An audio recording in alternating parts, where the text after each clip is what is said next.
Hello friends, मैं गजेंद्र कुमार स्वागत करता हूं आपका हमारे यूट्यूब चैनल में। आज हम एक नया डिजीज है एक्यूट रीनल फेलियर, जो किडनी सिस्टम है, जो रीनल सिस्टम है वो स्टार्ट करेंगे। उसके 4-5 डिजीज है वो देखेंगे हम। ओके, तो आज हम जो सबसे पहला डिजीज है एक्यूट रीनल फेलियर वो स्टार्ट करेंगे। आज हम एक्यूट रीनल फेलियर या acute kidney failure. Okay friends, अब एक्यूट रीनल फेलियर मतलब जो रीनल है उसके फंक्शन है वो फेल हो रहे हैं। किडनी अपने फंक्शन को करने में फेल हो रही है। अब एक्यूट है, एक्यूट मतलब sudden, sudden fail all the function of kidney, मतलब अचानक ही किडनी के सारे फंक्शन है वो बंद हो रही है। किडनी वो फंक्शन नहीं कर पा रही है, जिससे जीएफआर है वो डिक्रीज हो जाएगी। ग्लोमेरुलस फिल्ट्रेशन रेट, ग्लोमेरुलस मतलब यहाँ पे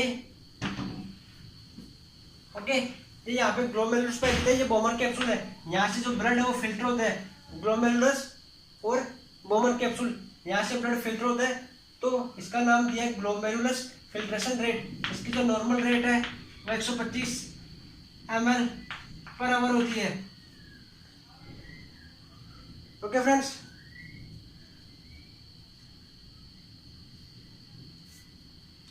एक 125 ml/min होती है। ये 125 ml/min जीएफआर रेट होती है। तो जो रीनल के फंक्शन है वो फेल हो रहे हैं, उससे अपन को पता चल रहा है कि एक्यूट रीनल फेलियर है। तो जो रीनल के फंक्शन है उनके 1 बाय 1 स्टडी करेंगे हम। पहले सबसे पहला फंक्शन है फिल्टर करना। जो ब्लड है, ब्लड को फिल्टर करने का काम करती है। जो ब्लड है उसको किडनी फिल्टर करने का काम करती है, क्योंकि जो ब्लड में मेटाबॉलिक वेस्ट है वो ज़्यादा हो जाते हैं, और ब्लड में मेटाबॉलिक वेस्ट ज़्यादा हो जाते हैं तो किडनी क्या करेगी, उनको फिल्टर कर देगी। जो ब्लड है इम्प्योर ब्लड को प्योर ब्लड में बदल देगी। फिल्टर कहाँ होता है? ग्लोमेरुलस में होता है। ग्लोमेरुलस कहाँ पे होता है? ये बोमन कैप्सूल है और यहाँ पे ग्लोमेरुलस है। तो यहाँ से ब्लड है वो फिल्टर होगा। तो सबसे पहला क्या है? Filter of the blood. Blood है उसको फिल्टर करेगी। Regulation of ionic composition, blood में जितने भी आयंस पाए जाते हैं like sodium, potassium, chloride ion, sodium, potassium, calcium, HO3, sodium carbonate, जितने भी आयंस पाए जाते हैं उनको रेगुलेट करेगी। मतलब यदि सोडियम है उसका लेवल ब्लड में इंक्रीज हो गया, ब्लड में सोडियम का लेवल इंक्रीज है तो यूरिन के थ्रू ज़्यादा पास करेगी किडनी।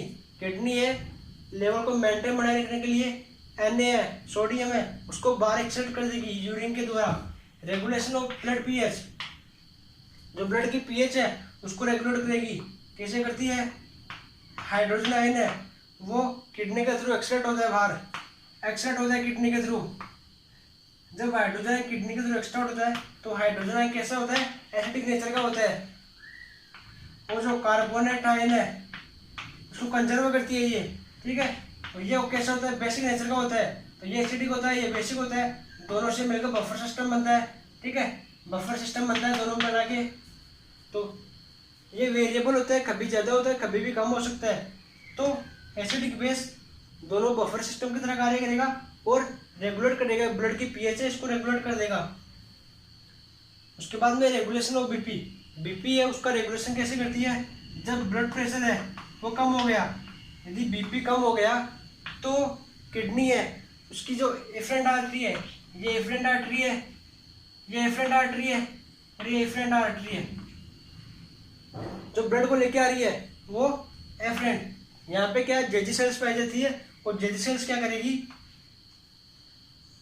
रेनिन का सीक्रेट करेगी। रेनिन का सीक्रेशन होगा तो आरएए सिस्टम है, सिस्टम वो एक्टिवेट होगा। आरएए सिस्टम क्या होता है? Renin angiotensin aldosterone system.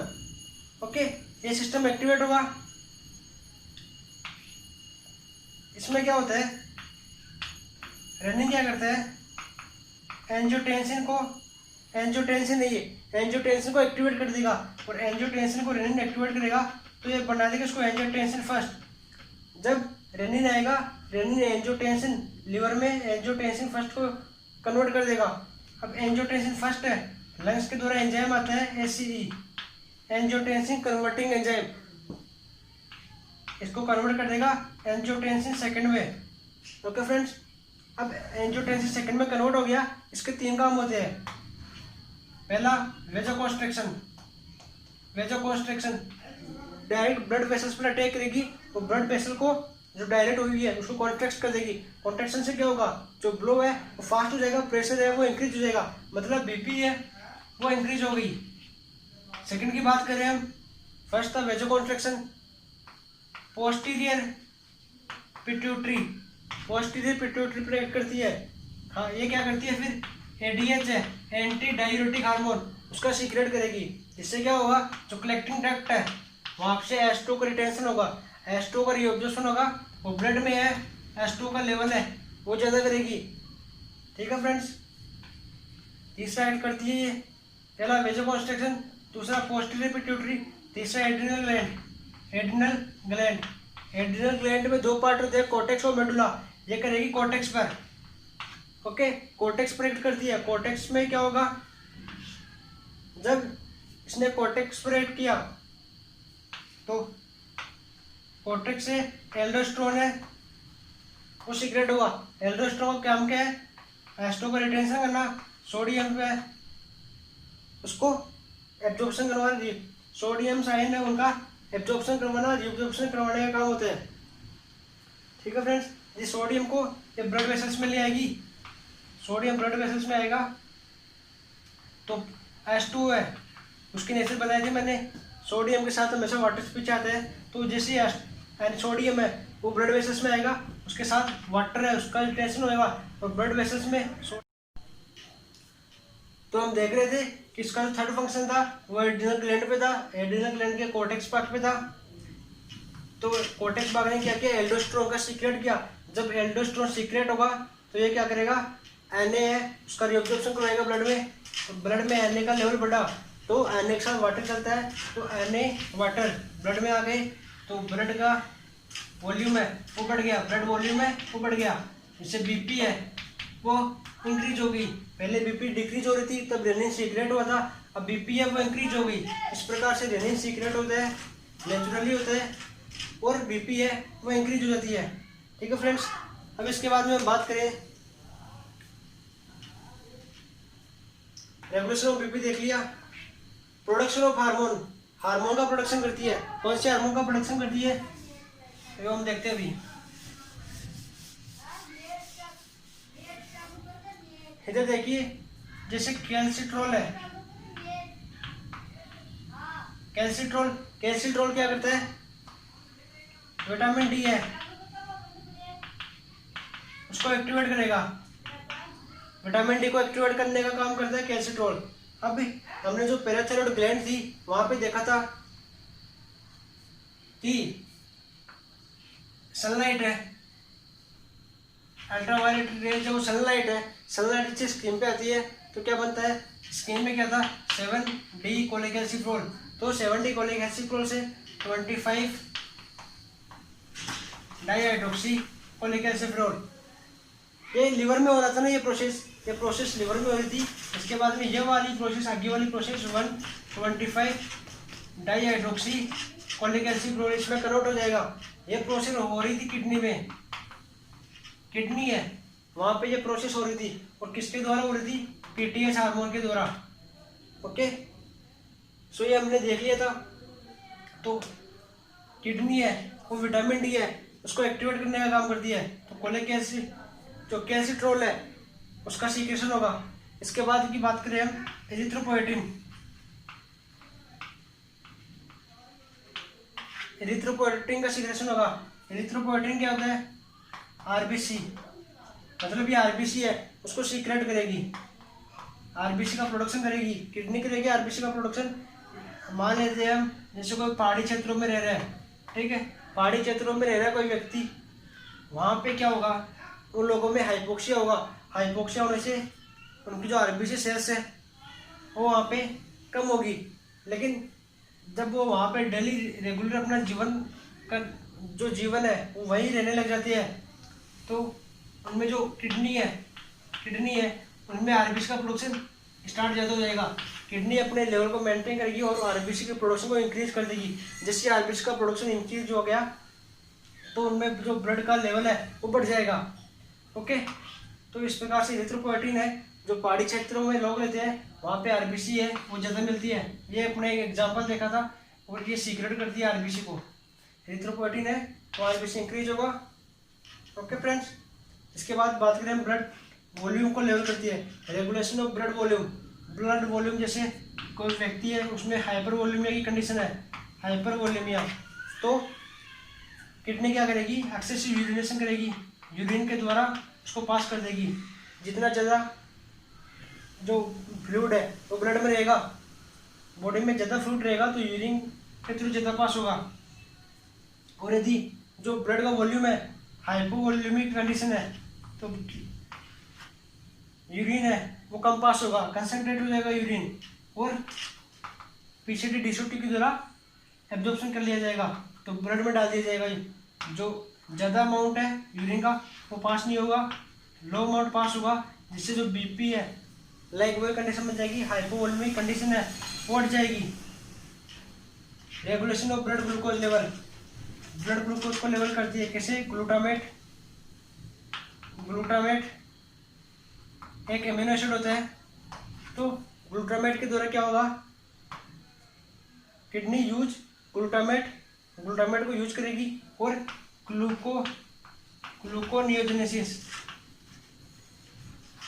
Gluconeogenesis की प्रोसेस वो स्टार्ट कर देगी। जैसे ग्लूकोनियोजेनेसिस की प्रोसेस स्टार्ट हुई, ग्लूकोज का लेवल है वो बढ़ जाएगा, तो regulation of blood glucose level, मतलब जो ग्लूकोज है उसको लेवल को बढ़ा देगी। ये एक्सलेट मेटाबॉलिक वेस्ट, ये जो कॉमन फंक्शन है किडनी का, किडनी क्या करती है, जो भी मेटाबॉलिक वेस्ट होता है उनको एक्सलेट करने का काम करती है, बॉडी से बाहर निकालने का काम करती है यूरिन के द्वारा, बाई यूरिन। एग्जाम्पल की बात करें हम तो जो आरबीसी है उसका लाइफ साइकिल होता है 120 दिन, आरबीसी का लाइफ साइकिल 120 दिन होता है।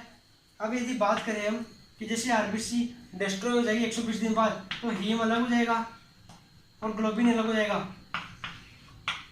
ग्लोबिन आगे यूज में आ जाएगा, जो हीम है उससे क्या होगा, उससे धीरे धीरे बिलिरुबिन बनेगा, बिलिरुबिन से बिलिरुबिन बनेगा, अनकॉन्जुगेटेड बिलिरुबिन बनेगा पहले, और वो लीवर के द्वारा कॉन्जुगेटेड बिलिरुबिन में चेंज होगा। फिर जो कॉन्जुगेटेड बिलिरुबिन है वो यूरिन और स्टूल के थ्रू, ये पूरी प्रोसेस है। जो जॉन्डिस का जो चैप्टर आएगा हमारा उसमें देखेंगे हम, ठीक है। तो यूरिन और स्टूल के थ्रू जो बिलिरुबिन है वो पास हो जाएगा। इस प्रकार से जो यूरिन है, यूरिन के थ्रू किडनी के द्वारा एक्सलेट जो बिलिरुबिन है वो पास हो रहा है, तो किडनी है इस प्रकार से जो मेटाबॉलिक वेस्ट है उसको एक्सलेट करने में हेल्प करती है। ओके फ्रेंड्स, ये हमने जो फंक्शन थे किडनी के वो देख लिए। अब हम स्टार्ट करेंगे एक्यूट रीनल फेलियर। हमने इनके फंक्शन देखे थे किडनी के, ताकि हमें जो एक्यूट रीनल फेलियर है वो पढ़ने में ज़्यादा दिक्कत ना हो। ओके, तो हम बात कर रहे थे एक्यूट रीनल फेलियर की। जो रीनल फेलियर है वो दो टाइप का होता है, एक्यूट रीनल फेलियर और क्रोनिक रीनल फेलियर। अब हम बात करेंगे आज एक्यूट रीनल फेलियर की। तो एक्यूट रीनल फेलियर क्या होता है, जब किडनी के जो फंक्शन है सडन लॉस हो जाए, अचानक ही किडनी की जो फंक्शन है वो बंद हो जाए, किडनी अपने जो काम है अपना वो करना बंद कर दे, जिससे क्या होगा, जीएफआर है वो डिक्रीज हो जाएगा। ओके, जो नॉर्मल जीएफआर होता है, नॉर्मल वैल्यू होती है 125 ml पर मिनट होती है। अब यदि इसकी बात करें कि इसमें डिक्रीज हो रहा है, तो जब 65 ml पर मिनट यहाँ तक आ जाए, इससे भी कम हो जाए, तो एक्यूट रीनल फेलियर है उसकी कंडीशन बन जाएगी हमारे पास। ओके फ्रेंड्स, ये तो इसका बेस।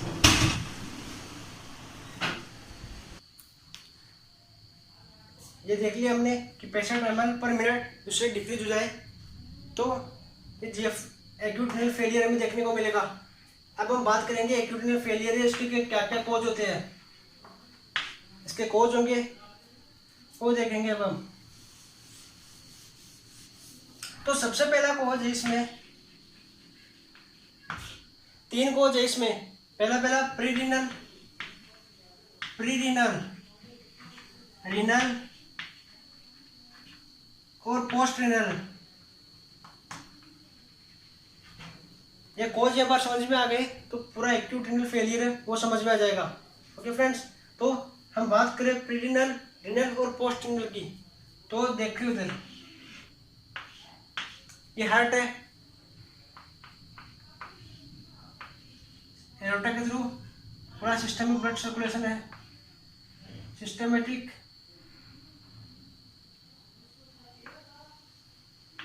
Blood circulation. ठीक है, पूरा ब्लड सर्कुलेशन हो रहा है यहाँ पे सिस्टमेटिक। लास्ट में ये किडनी के पास आ रहा है, ब्लड है, लास्ट में किडनी के पास आ रहा है फिल्टर होने के लिए। ठीक है, यहाँ पे पिरामिड्स वगैरह होते हैं, पिरामिड्स में ग्लोमेरुलस के द्वारा, जो ग्लोमेरुलस है उसके द्वारा ब्लड है वो फिल्टर होगा। तो ये हमने देख लिया, ये हेड है, हेड से सिस्टमेटिक सर्कुलेशन हो रहा है और लास्ट में जो ब्लड है वो किडनी के पास है फिल्टर होके, किडनी के पास होता है फिल्टर होने के लिए। और ये यूरेटर है, किडनी होगी, यूरेटर हो गया। ओके, ठीक है। अब हम देखते हैं यदि इतना था कोई हार्ट, वो जो सर्कुलेशन है मतलब किडनी से, जो किडनी है ये यहां से पहले प्री रीनल, ये जितना भी एरिया है वो प्री रीनल का हो गया, ये हो गया रीनल का एरिया, और किडनी के बाद का ये हो गया पोस्ट रीनल। अब देखो इधर ये प्री रीनल का है पूरा, ये रीनल है, ये पोस्ट रीनल है नीचे का पूरा। अब ये बोल रहे हैं कि प्री रीनल कोज, यदि प्री रीनल कोज यहां पर कोई कोज हो जाए, यहां पर कोई कोज हो जाए, ठीक है। अब जो प्री रीनल है वो पढ़ते हैं सबसे पहले हम, इन दो को उठा दो।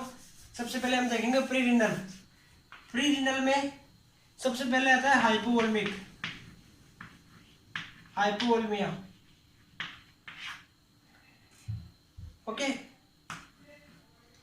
हाइपोवोल्मिया क्या है, यानी जो ब्लड है उसका अमाउंट है वो कम है, ब्लड का अमाउंट कम होगा तो जीएफआर है वो डिक्रीज हो जाएगी, वो अपने आप डिक्रीज हो जाएगी, क्योंकि जितना ब्लड बॉडी को सफिशिएंट होना चाहिए उतना ब्लड नहीं मिल पा रहा है, और उतना ब्लड नहीं मिल पाएगा तो जीएफआर है उसका लेवल डिक्रीज हो जाएगा। अब कैसे हो रहा है, ये प्री रीनल कोज है, रीनल ठीक है, यहाँ पे पोस्ट रीनल ठीक है। जो प्री रीनल है यहाँ पे कुछ गड़बड़ी है, और यहाँ पे क्या गड़बड़ी हो सकती है, किसी भी, या तो कोई भी कोज, डायरिया, वोमिटिंग, किसी का एक्सीडेंट हो गया तो जो ब्लड है उसका लेवल डिक्रीज हो जाता है, हिमोरेज हो जाता है, जो ब्लड है एक्सीडेंट होने के बाद में उसका जो वॉल्यूम है वो डिक्रीज हो जाता है, तो ये कंडीशन बन सकती है। डायरिया होने पर यह कंडीशन बन सकती है, डिहाइड्रेशन हो जाए पेशेंट को। ठीक है, इस प्रकार से जो ब्लड का वॉल्यूम है वो लगभग 2 लीटर ब्लड कम हो जाए। नॉर्मली जो पेशेंट है, जो व्यक्ति होता है उसमें 5 से 6 लीटर ब्लड होता है, यदि 2 लीटर तक ब्लड कम हो जाए, जो भी कोज है उनके कारण 2 लीटर तक ब्लड कम हो जाए, तो यहाँ जीएफआर डिक्रीज हो जाएगी, कोई प्री रीनल कोज है वो देखने को मिलेगा। ओके, अब भी ये हार्ट है, हार्ट यदि ब्लड पंप कर रहा है और वो उसका लेवल है वो अमाउंट डिक्रीज है, सिस्टमेटिक ब्लड सर्कुलेशन हो रहा है, यहाँ पे किसी भी कारण से हमने जो कोज देखे थे उसके कारण यहाँ से फ्लूइड कम हो रहा था तो ब्लड का लेवल है वो कम हो जाएगा। किसी भी प्रकार से जो वॉल्यूम है वो कम हो रहा है, जितने भी कोज देखे थे, डिहाइड्रेशन हो गया, वोमिटिंग हो गई, हेमोरेज हो गया, डिहाइड्रेशन, डायरिया हो गया, जितने भी कोज से यदि वॉल्यूम है वो डिक्रीज हो जाए, और वॉल्यूम डिक्रीज होगा तो हाइपोवोल्मिक शॉक होगा। ये किसके कारण हो रहा है, जो प्री रीनल है उसके कारण हो रहा है। सिंपल से है, अभी आपने पूरा समझ लिया, कोई दिक्कत नहीं है इसमें, क्योंकि किसी भी कारण से जो वॉल्यूम है वो डिक्रीज हो सकता है, वो प्री रीनल में आ गया। सेकंड की बात करें हम, कार्डिक अबनॉर्मलिटी हो सकती है, कार्डिक अबनॉर्मलिटी में क्या बात हो सकती है कि कोई क्रोनिक हार्ट फेलियर हो गया। क्रोनिक हार्ट फेलियर में क्या होता है, ब्लड है उसका कंजेक्शन हो जाता है, ब्लड है उसका कंजेक्शन होता है तो ब्लड आगे सप्लाई नहीं हो पाता है, जो भी ऑर्गन्स है किसी में ब्लड सप्लाई नहीं हो पाएगा। हमने क्रोनिक हार्ट फेलियर देख ली है, एमआई की कंडीशन देख ली, मतलब जो भी कार्डिक अबनॉर्मलिटी है, कार्डिक अबनॉर्मलिटी से जो ब्लड है वो सप्लाई नहीं हो पाएगा, हाइपोवोलेमिक होगा यहाँ पे, ठीक है। ब्रेडी अरेथमिया, ब्रेडी अरेथमिया में क्या होगा, जो हार्ट है उसकी जो कॉन्ट्रैक्शन की जो कैपेसिटी है वो बढ़ जाएगी, हार्ट रेट है वो बढ़ रही है, ओके। हार्ट रेट ज़्यादा होगी तो हम देखते हैं अभी इसमें फिब्रिलेशन होगा, इसमें एक फिब्रिलेशन दिख रहा है, फिब्रिलेशन मतलब हार्ट रेट है वो 350 पार होगी। और एक होता है इसमें क्या होगा, हार्ट में हार्ट रेट है वो 350 पार, और फ्लटरिंग फ्लटरिंग 250 तक, फ्लटरिंग में 250 से 350, ओके। अब देखो इधर हाइपोवोलेमिक हो रहा था,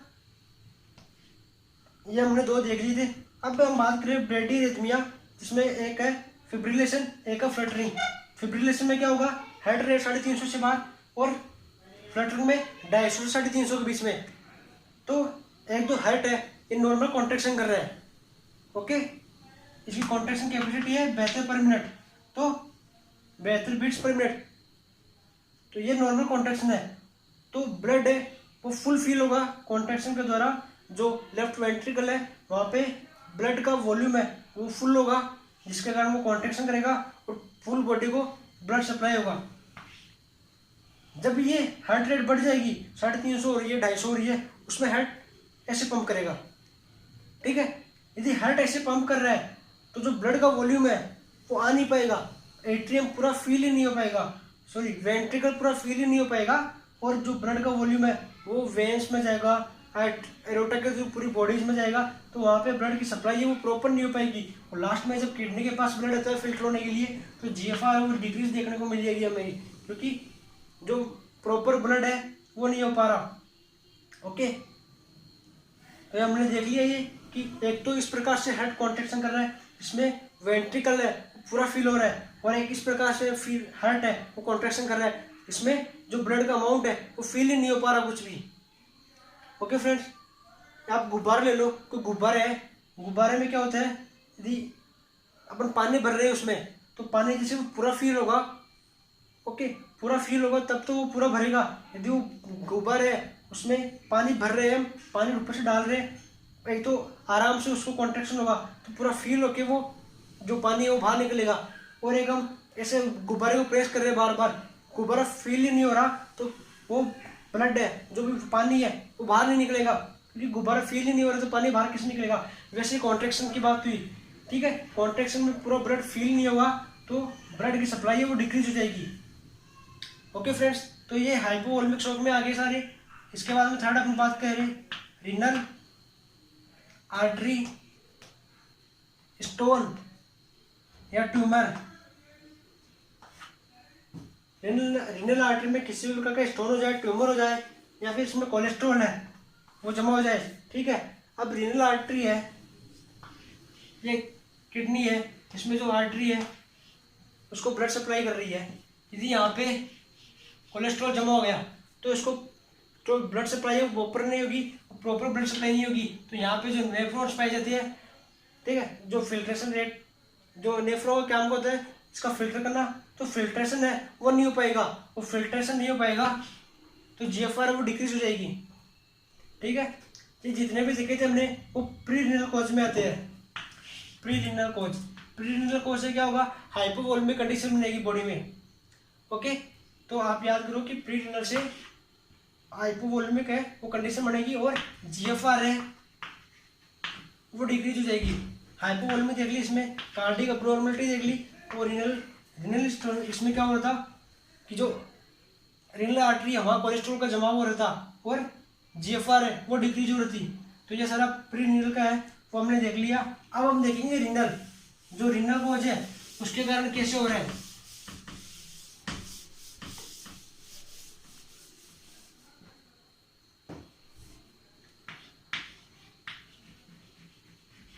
रीनल, ओके फ्रेंड्स। तो अब देखिए इधर डायग्राम हटा दिया मैंने, सॉरी। सिस्टमेटिक ब्लड सर्कुलेशन होगा इधर, और ये जाएगा किडनी के पास, यूरेटर हो गया।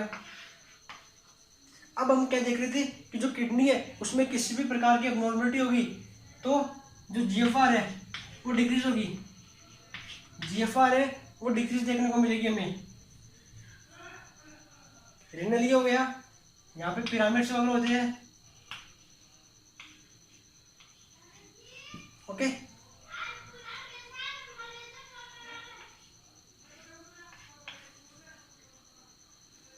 ये पिरामिड्स है, ये माइनर कैलेक्स, ये मेजर कैलेक्स। अब हम देखें कि सबसे पहले रीनल कोज में आ गया ग्लोमेरुलोनेफ्राइटिस, नेफ्राइटिस मतलब जो नेफ्रॉन है, नेफ्रॉन में ग्लोमेरुलस है जो ग्लोमेरुलस पाए जाते हैं नेफ्रॉन में, देखो इधर, और यहाँ पे बोमन कैप्सूल्स।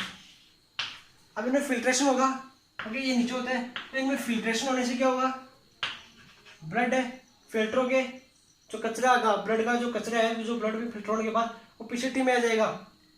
लेकिन यहाँ पे क्या हो रहा है, ग्लोमेरुलोनेफ्राइटिस मतलब यहाँ पे जो स्वेलिंग हो रही है, जो ग्लोमेरुलस पार्ट है, यदि वही अपना फंक्शन नहीं कर पाएगा तो जीएफआर है वो डिक्रीज होगी।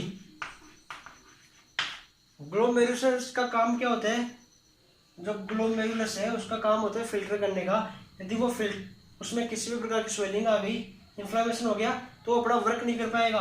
वर्क क्या था उसका, फिल्टर करने का था, तो जीएफआर है वो डिक्रीज होनी है। श्योर है, ये किस में आ गया, किडनी में आ गया।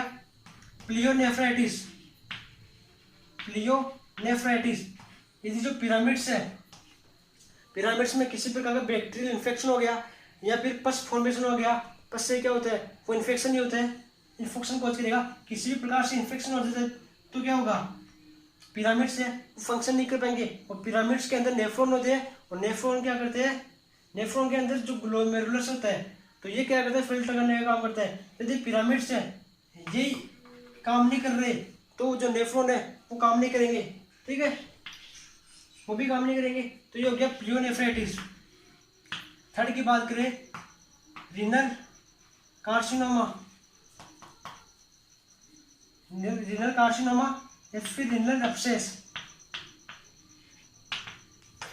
रीनल कार्सिनोमा या रीनल एब्सेस, इसमें क्या होगा, जो रीनल है उसमें किसी भी प्रकार के ट्यूमर बन जाए, कार्सिनोमा मतलब ट्यूमर, कैंसर सेल्स, जो ट्यूमर बन जाए, ट्यूमर क्या करेगी, जो पिरामिड्स वगैरह है उसमें ट्यूमर बन गई, ट्यूमर क्या होगा, जीएफआर को डिक्रीज करेगा, फिल्ट्रेशन होने नहीं देगा, ओके। जब फिल्ट्रेशन नहीं हो रहा है तो ब्लड है उसमें मेटाबॉलिक वेस्ट है वो इंक्रीज हो जाएंगे, ओके। रीनल कार्सिनोमा मतलब ट्यूमर्स वगैरह है वो फॉर्मेशन हो रहा है ट्यूमर्स का, तो हमें ये देखने को मिलेगा। फोर्थ की बात करें हम, रीनल स्टोन, यदि रीनल में किसी भी प्रकार का स्टोन हो जाए, ठीक है, रीनल में स्टोन हो गया तो रीनल है वहाँ पे फिल्ट्रेशन तो हो गया, रीनल है यहाँ पे समझो स्टोन हो गया, तो रीनल में फिल्ट्रेशन तो हो गया, फिल्ट्रेशन होने से क्या होगा, ये ब्लड है ये आगे, ये जो फिल्ट्रेशन होने के बाद में आगे है ये आगे नहीं जा पाएगा, ओके, आगे जा नहीं पाएगा, तो जी ये आगे नहीं जा पाएगा, इधर नहीं जा पाएगा, ठीक है। तो यूरिन है उसका वॉल्यूम है वो कम हो जाएगा, यूरिन से पास नहीं हो पाएगा, यहाँ पे अटक जाएगा, यहाँ से इसकी स्वेलिंग हो जाएगी फिर, ओके। तो यहाँ पर ट्यूमर को सेल्स हो गई, ये स्टोन बन गया, तो जीएफआर तो हो गया, मतलब जो फिल्ट्रेशन था, ब्लड फिल्टर तो हो गया, लेकिन ज़्यादा फिल्टर नहीं हो पाएगा क्योंकि यहाँ पर ट्यूमर बन गई, तो ये ब्लड है आगे जा नहीं पाएगा, ओके। फिल्टर होने के बाद ये फ्लूइड है वो आगे जा नहीं पाएगा। ये हो गया रीनल स्टोन।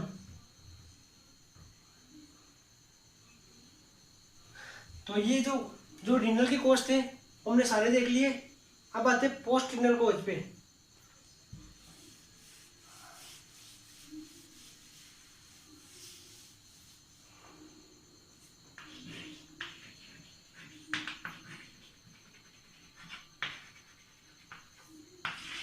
पोस्ट रीनल कोज में क्या आता है, सबसे पहले हम बात करें तो जो यूरेटर है ये क्या होता है, यूरेटर होता है और ये होता है ब्लैडर।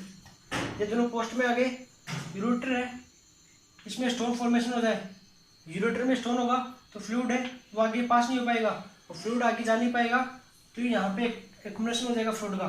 ठीक है। दूसरा हम बात करें, जो ये नैरो हो जाएगी, यूरेटर है वो नैरो हो गई तो यहाँ से वो फ्लूइड पास नहीं हो पाएगा, आगे जा नहीं पाएगा, तो यूरिन पास नहीं हो पाएगा आगे। ठीक है। जो मेटाबॉलिक वेस्ट है वो आगे नहीं निकल पाएंगे। यहाँ पे आर्टरीज है, सॉरी यहाँ की जो यूरेटर है वो नैरो हो गया। पहले क्या देखा था, ट्यूमर बन जाए, यदि कोई ट्यूमर सेल्स हो जाए, स्टोन फॉर्मेशन हो जाए या फिर नैरो हो जाए। ठीक है, तीन देख लिए थे। इसके बाद में चौथा हम देखिए नैरोइंग ट्यूमर, ये स्टोन फॉर्मेशन हो जाए। ओके फ्रेंड्स, इसके बाद में हम देखिए कि जो ब्लैडर है यहाँ पे स्टोन फॉर्मेशन हो जाएगा। ओके, तो जो यूरिन है वो बाहर पास नहीं होगा। ओके, यूरेटर ट्यूमर, यूरेटर में ट्यूमर हो जाएगा तो जो यूरिन है वो बाहर पास नहीं हो पाएगा, जिससे बॉडी में, पूरे बॉडी में फ्लूइड है उसका एक्युमुलेशन हो जाएगा और एडिमा की कंडीशन बन जाएगी। इसके बाद बात करें हम बिनाइन प्रोस्टेट हाइपरप्लाजिया। जब ये ब्लैडर है, ब्लैडर के नीचे क्या है, प्रोस्टेट ग्लैंड है। ठीक है, नॉर्मल साइज इनकी होती है। ठीक है, नॉर्मल साइज ये होती है इनकी, जब इनमें हाइपरप्लाजिया हो जाए, ठीक है, तो ये इनकी साइज है वो बढ़ जाएगी। साइज बढ़ने से क्या होगा, जो पेनिस है उसके जो यूरिन का जो वे है उसको ब्लॉक कर देगी, यूरिन का वे को ब्लॉक कर देगी, तो यूरिन आगे पास नहीं हो पाएगा। Okay, benign prostate hyperplasia. इसके बाद में बात करें हम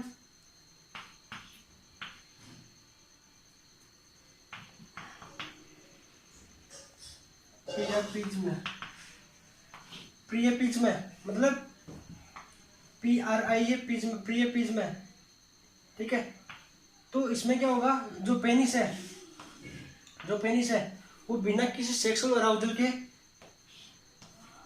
इरेक्शन में आ जाएगा, मतलब बिना किसी सेक्सुअल अराउजल के वो इरेक्ट रहेगा। ठीक है, यदि पेनिस है वो इरेक्ट रहेगा तो जो ब्लड वेसल्स, जो यूरिन के जो वे, यूरिन का वे है और यूरिन का वे वो ब्लॉक हो जाएगा, और यूरिन का वे ब्लॉक हो जाने से यूरिन पास नहीं हो पाएगा। जब ये कंडीशन 4 अगर से ज़्यादा देखने को मिले, ठीक है, तो हम बता सकते हैं कि ये पेरिपिज्म है।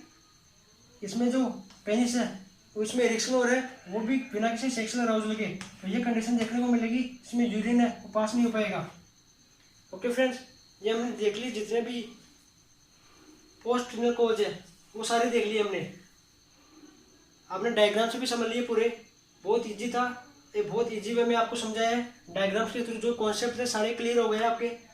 ओके, तो बहुत इजी है। इसके बाद में ये जो कोज है, एक बार ये पूरी समझ में आ गए, अब इसी से जो फेज है उसकी वो समझ में आ जाएगी, साइंस सिम्टम्स है वो सारे समझ में आ जाएंगे। बस ये कोज थे मेन, तो ये कोज कंप्लीट है। अब नेक्स्ट लेसन में देखेंगे, नेक्स्ट जो लेक्चर होगा हमारा उसमें हम देखेंगे फेजेज एक्यूट रीनल फेलियर है, उसकी जो फेजेज है वो देखेंगे। अब हम 3 फेज होती है, ये तो हमने देखे थे कोज। अब देखेंगे फेजेज, जो एक्यूट रीनल पेशेंट होता है उसमें 3 फेज देखने को मिलती है। पहले ओलिगो यूरिया, वहाँ पे यूरिन उसका अमाउंट डिक्रीज हो जाएगा। उसके बाद में डायूरियासिस, डायूरेटिक फेज देखने को मिलेगी। उसके बाद में रिकवरी फेज मिलेगी। ओके, सो अगले लेक्चर में हम फेजेस की डिस्कशन करेंगे।